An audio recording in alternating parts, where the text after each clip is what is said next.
Türkül tumanımızda yangilik. Bugün yine bakalasa hop piyodalar yo'lakchasi, ya'ni zebra chizib yine. Türkül tumanımızda acayip yangilik. Bakalasa Türkül Glavniy ko'chasi. Qayiq adamı, ip adamı yani yolun ortasına döktü yine kontrol etti. Ne olsa öpüp sağa? Duz mu? Yok. Şeker mi? Yanıp durar mı bu indi? O geçti yanıktı. Maşallah. Suya çıkarmıştı. Ha, geçte yanıp durar ha? Nur qaytarib turadi ha? Yine fosfor so'yilgan ekan qolamiz. Yaxshi, ajoyib gap bo'lishi mumkin emas. Ha? Şeker mi?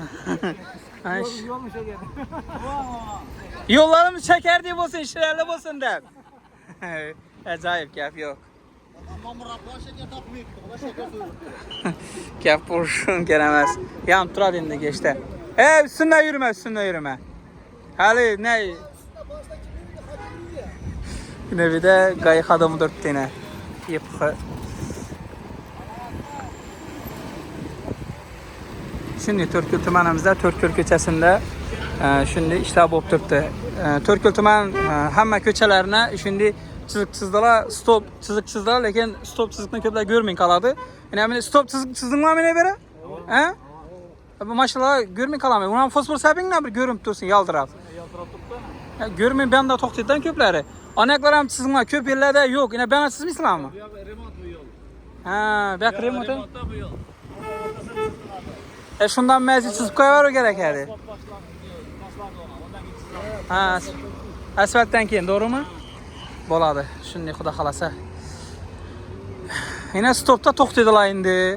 Pishaxodlara yo'l beradilar endi, masalan, pishaxodda o'tacak adamlara yo'l beradilar. Hozir ham mana yaldirab turibdi yine. Fosforni yaldirab boshqacha bo'lib turibdi. Turkiy tumanida shunday yangilik. Haydavering. Şimdi xudo xolasa ishlarni nelarni namzatsalar, ya bu yerlarni namzatsalar, haltan bo'lyapti, aylanish, pоворot, prямо gelish, pоворot ishi haltan bo'lyapti yine. Keyin birdan gazmi bir narsa o'tirdilar yine. Chetlari chang bo'lib, yomon bo'lib yotdi. Mashinalar dvijeniyasidagi harakatida chang bo'lib yotadi. Sonra xudo xolasa bu qarab, zaytib suvlarni surib qo'ysalar, alosa ala nur bo'ladi. Xo'p. Türkül ko'chasi yine. Türkül tumani bo'lib hammalarni chizdilar xudo xolasa. Shunda yaxshi bo'laversin. Shunda ajoyib. Na bardoni beren uchun tashlab ekanlar bilan piyoda yo'lakchasini ham buni. Bu olinami bo'lmaydi bu? Ha? Ya qalam shunday bu.